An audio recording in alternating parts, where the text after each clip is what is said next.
Welcome back. So, this mini lecture looks at 1916 in the arc of the First World War. We're going to look at a couple of big events, big conflicts, big battles. By no means is this sort of an all-inclusive thing. It's more to kind of highlight some real big things that if you're thinking about 1916, it's important to be thinking about. All right, so let's get into it. So, Verdun. Verdun. So, in the 17th century, the French had spent, in the second half of the century, in the era of Louis XIV, had spent a great deal of time and treasure engaged in a series of ongoing military conflicts.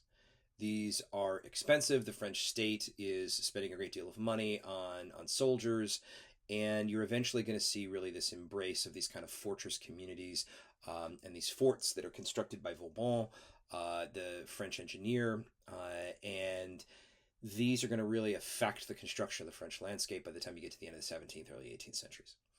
Now, some of those old fortress towns, are still around by the time you get into the early 20th century, although, of course, the defensive networks in some of those forts aren't really going to be able to protect against,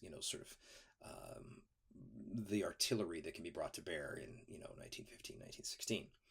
So, early 1916, the Germans get the idea that what could potentially break the stalemate in the Western Front would be a massive campaign against a specific sector of the line, and they make this focus at Verdun. And what will happen is the Germans are going to allocate many of their resources in the Western Front to this particular section. And this is the idea going to be to force the French to allocate more of their resources here. That if you do this, you're going to sort of by attrition wind down the ability of the French to project force here, that they're eventually going to collapse. Now, what ends up happening is the back and forth series of many, many battles daily at Verdun for nearly 10 months that goes on is going to be transformed into, kind of a campaign for French identity, a campaign for France. And it becomes a grinding, violent campaign that lasts the bulk of 1916 and causes nearly 1.2 million casualties on both sides.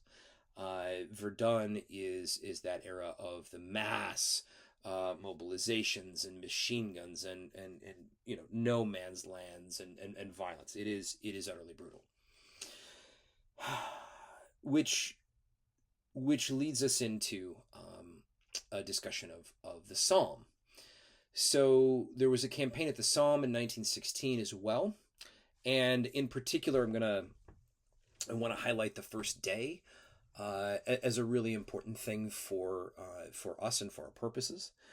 The first day of the Battle of the Somme is on July 1st, 1916. And it's the bloodiest day in British history, right? It's absolutely awful what the British military undergoes here.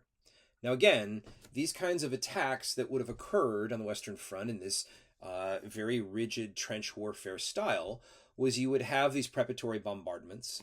You would have soldiers get up and go over the line, and the idea was that they would stage an assault against another section of the enemy's line while machine guns are covering and firing at them and artillery is firing at them. And so you would see fairly significant casualties taken if these individuals make it to the other line at all. And even if they do, and they do capture part of the line, it may be retaken by the other side fairly quickly.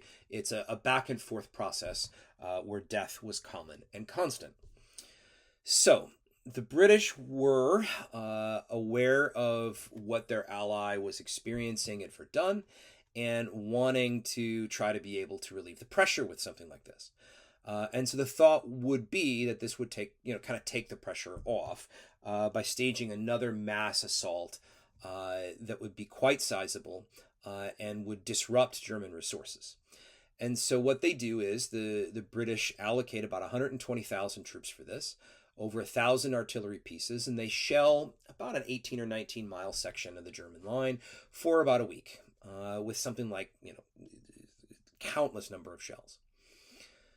The difficulty, though, is that in the artillery pieces that the British are using, the manner in which they're hitting the German line, they're not busting up and busting open these trenches. You're more sort of clogging things up and causing more conflict. And so, however many shells the British are going to fire, it doesn't make the difference that the British had hoped that it would.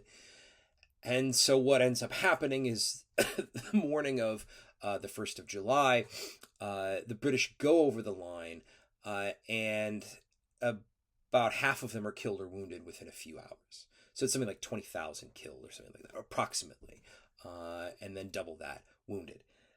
It was an absolutely brutal day, although the British will continue the assaults after this.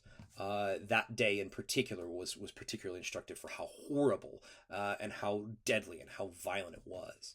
And it's Verdun and the Somme and these other campaigns, really, that by 1916 and others, what you're going to get into early 1917 is a recognition on the part of many of the combatants that there needs to be a new approach, right? Verdun is the era of French mutinies and this kind of thing. The Germans are going to change their tactics, and you're going to have others that will try to change theirs. But that there's going to be this transformation, this desire to break this stalemate, because of just how static and how incredibly violent and difficult it really was. All right. Thank you.